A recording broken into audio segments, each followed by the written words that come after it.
Assalamu alaikum dear friends, I am Salman Nasir. Welcome to my YouTube channel and I am here with another video that is about active and passive voice. So I have made this video for the ones who face difficulties in active and passive voice. Friend, this is very important topic as far as the grammar is concerned. I have tried my best to remove all your worries, all your problems, all your confusion related active and passive voice. And I hope after watching this video you will be able to understand the concept of active and passive voice. So let's understand the concept. Friends, before understanding the concept of active and passive voice, it is important for you to understand the basic structure of sentence, how sentence is made. Friends, sentence में normally दो चीजें होती हैं. पहले number पे subject और दूसरा predicate. Subject as it name suggest, doer of an action, performer of an action who does something. जैसे यहाँ लिखा हुआ है, the subject indicates the person और the thing that is focus of the sentence. यानी subject में हमारा focus किस पे होता है, पर्सन पे या थिंग पे. उसके बाद rest of the sentence is our predicate. यानी सेंटेंस में पहले नंबर पे सब्जेक्ट आ गया, सब्जेक्ट के बाद जो जो पोर्शन बचेगा, जो पार्ट बचेगा हमारा, वो प्रेडिकेट कहलाएगा. जिसे प्रेडिकेट की यहाँ डेफिनेशन लिखी है, the predicate tells us something about the subject. यानी प्रेडिकेट हमें सब्जेक्ट के बारे में ही इंफॉर्मेशन देता है. इट कंटेन्स अ वर्ब और ये वर्ब पर मुश्तमिल होता है. जैसे एग्जांपल देखें, Michael eats breakfast every morning. अब माइकल इसमें हमारा सब्जेक्ट है. उसके बाद eats is our verb, breakfast every morning. अब eats breakfast every morning is our predicate who is giving information about the subject. Okay जी, अब एक्टिव और पैसिव वॉइस का कॉन्सेप्ट समझते हैं. सबसे पहले वॉइस की डेफिनेशन देखते हैं. Voice means to say something and there are two ways to say something. यानी कुछ भी कहने के दो तरीके होते हैं. First one is active voice and the other one is passive voice. अब एक्टिव वॉइस क्या होता है? Active voice is used when the focus is on the actor mean subject. यानी एक्टिव वॉइस पे हमारा सब्जेक्ट जो होता है उस पर हमारा मेन फोकस होता है. यानी सब्जेक्ट हमारा डोमिनेंट होता है एक्टिव वॉइस में. इसकी एग्जांपल देखें, ही टेक्स एक्सरसाइज. अब इसमें ही क्या है, हमारा एक सब्जेक्ट है, जुमले के स्टार्ट में है, ये डोमिनेंट है. उसके बाद पैसिव वॉइस क्या होता है? Passive voice is used when the focus is on the object. Means passive voice में हमारा ऑब्जेक्ट डोमिनेंट होता है, हमारा फोकस ऑब्जेक्ट पर होता है. एग्जांपल देखिए, उसी का जो हमने ऊपर एग्जांपल देखी है उसी का पैसिव वॉइस बनाया है.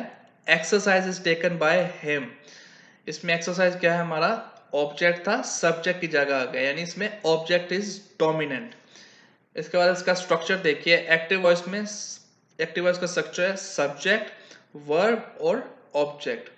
अब पैसिव वॉइस का स्ट्रक्चर है ऑब्जेक्ट, वर्ब, देन सब्जेक्ट. यानी एक्टिव वॉइस में हमारा पहले सब्जेक्ट आता है, फिर वर्ब आता है, फिर ऑब्जेक्ट आता है. और पैसिव वॉइस में ऑब्जेक्ट सब्जेक्ट की जगह आ जाता है और सब्जेक्ट ऑब्जेक्ट की जगह चला जाता है. तो मजीद इसको देखते हैं.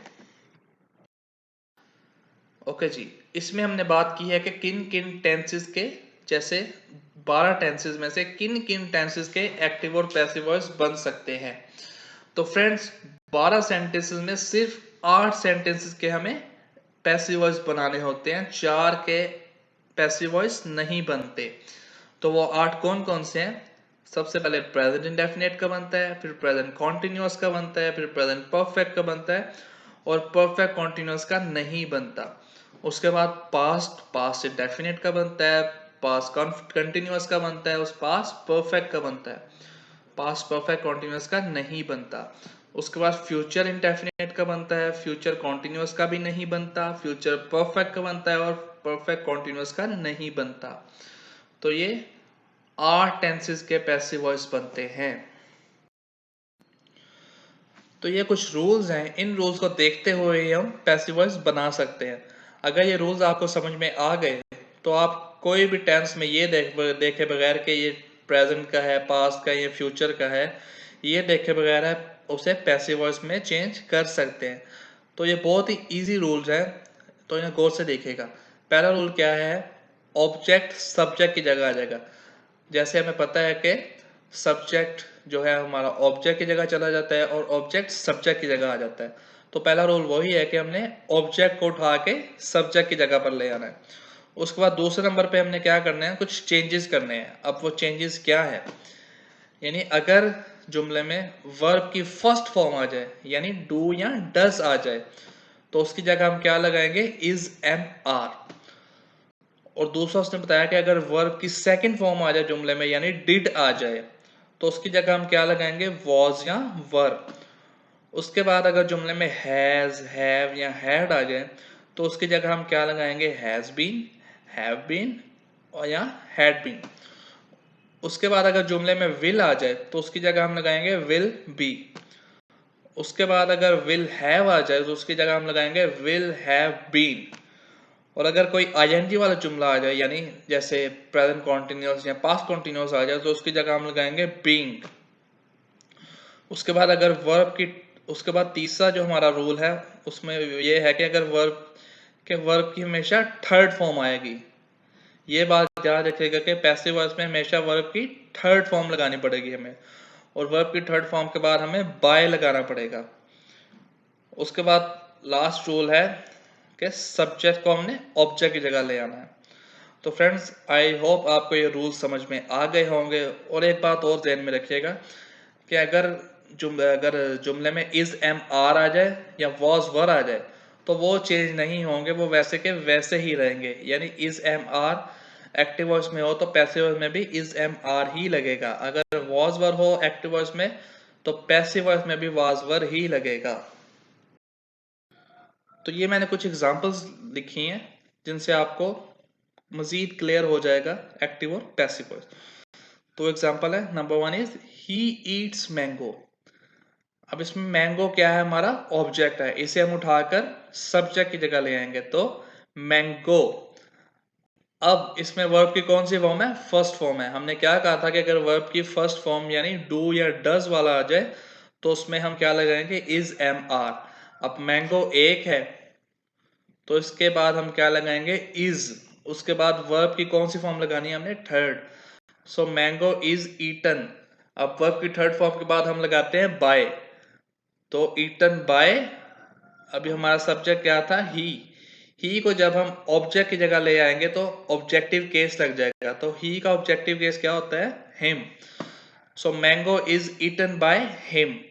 उसके बाद दूसरी एग्जांपल है अली इज राइडिंग कार। उसके बाद कार हमारा ऑब्जेक्ट है तो कार। उसके बाद इज एम आर के बारे में हमने कहा था कि इज एम आर ही रहेंगे। सो कार इज। उसके बाद हमने एक और रूल पढ़ा था कि अगर आईएनजी वाले जुमले आ जाए तो उसकी जगह क्या लगता है, बीइंग। उसके बाद कार इज बीइंग, वर्ब की कौन सी फॉर्म लगानी है हमने, third form. So car is being ridden by Ali is subject तो वो ऑब्जेक्ट बन जाएगा अली ही। So car is being ridden by Ali. उसके बाद तीसरा है जी they have finished the work. अब द वर्क हैव वाले जुमले आ जाए तो हैव बीन लगेगा। The work have been finished by them. उसके बाद आ जाएगा जी number 4 is I will play hockey. अब विल के बारे में हमने क्या रखा था कि अगर जुमले में विल आ जाए तो उसकी जगह हम क्या लगाएंगे, will be. So hockey will be played by, I का ऑब्जेक्टिव केस क्या होता है, मी, तो यहाँ मी लग जाएगा, hockey will be played by me. उसके बाद नेक्स्ट एग्जांपल देखिए ही प्लेड क्रिकेट। अब क्रिकेट, अब हमने उसमें पढ़ा था कि अगर वर्ब की सेकंड फॉर्म यानी डिड आ जाए तो उसकी जगह हम क्या लगाएंगे, was. So cricket was played by, he का objective case him, cricket was played by him. उसके बाद she is writing a letter. अब इसमें लगेगा a letter is being written by her. उसके बाद है जी they had finished my, sorry they had visited my house. अब हैड की जगह हमने क्या लगाना है, हैड बीन, रोल में पढ़ा था हमने, my house had been visited by them. उसके बाद लास्ट एग्जांपल देखिए Aslam will have drunk water. अब विल हैव की जगह हमने क्या लगाना था, विल हैव बीन। सो इसमें क्या लगाएंगे, वाटर हमारा ऑब्जेक्ट और सब्जेक्ट की जगह चला जाएगा। Water will have been drunk का ड्रंक ही रहेगा क्योंकि drunk is third form of drink. So water will be drunk by Aslam. उसके बाद ये कुछ नेगेटिव सेंटेंसेस लिखे हैं, इनको भी देखते हैं। तो पहला है जी, they are not visiting historical places. तो इसका पैसिव वॉइस क्या बनेगा? हिस्टोरिकल प्लेसेस, आर का आर ही रहेगा, are not being visited by them. उसके बाद है जी, she did not welcome the guests. अब द गेस्ट हमारा ऑब्जेक्ट है तो सब्जेक्ट में आ जाएगा। द गेस्ट वर नॉट, यानी हमने पढ़ा था कि डिड आ जाए तो उसकी जगह क्या लगता है? वॉज या वर। तो गेस्ट ज्यादा है तो उसकी जगह हम क्या लगाएंगे? Were. The guest were not welcomed by, she का ऑब्जेक्टिव केस हर। उसके बाद है जी, the cook will not roast the meat. इसमें लगेगी the meat will not be roasted by the cook. उसके बाद number 4 is, she does not hate the school. तो इसका पैसिव वॉइस बनेगा, the school is not hated by her. अब ये कुछ इंट्रोगेटिव सेंटेंसेस लिखे हैं, जैसे डू यू लाइक इट। अब इसमें डू वाला है ना, तो हमने क्या पढ़ा था कि डू या डज आ जाए तो इज एम आर लगाएंगे। So is it liked by you. उसके बाद दूसरा है जी, was the man repairing the bike. So इसका पैसिव वॉइस बनेगा, वॉज का was the man being repaired by the man. हमने पढ़ा था कि वॉज या वर ही रहता है। उसके बाद तीसरा है जी, हैव यू ईटन डिनर। इसका लगाएंगे जी, has dinner been eaten by you. यहां हम हैव नहीं लगाएंगे क्योंकि dinner is singular noun. So singular noun के साथ हमें पता है कि हैज लगाते हैं, अगर प्लूरल फॉर्म हो तो हैव लगाएंगे। उसके बाद है जी, are you starting a new lesson. अब आ न्यू लेसन के साथ आर लगेगा या इज लगेगा? डेफिनेटली इज लगेगा। So is a new lesson being started by, are का ऑब्जेक्टिव केस अस। उसके बाद लास्ट है जी, will he help the poor. इसमें इसमें हम इसका हम पैसिव वॉइस कैसे बनाएंगे? Will the poor be helped by him. तो फ्रेंड, ये एक प्रैक्टिस एक्सरसाइज मैंने लिखी है आपकी प्रैक्टिस के लिए।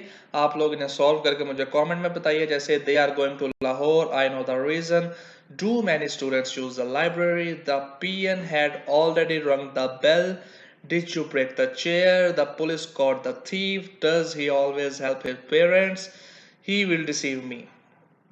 सो आप उन्हीं रूल्स को जो हमने पढ़े थे उन्हें यूज करते हुए आप इन प्रैक्टिस एक्सरसाइज को सॉल्व करके मुझे कमेंट में बताइए। So that was all for today. उम्मीद करता हूँ आपको एक्टिव और पैसिव वॉइस अच्छी तरह समझ में आ गया होगा और आपको किसी भी किस्म की परेशानी या कन्फ्यूजन नहीं रहेगी एक्टिव और पैसिव वॉइस को लेकर। वीडियो अच्छी लगी हो तो लाइक करना मत भूलेगा और kind subscribe my channel for more informative videos. मिलते हैं अगली वीडियोस में, तब तक के लिए अल्लाह हाफिज and thank you very much for watching.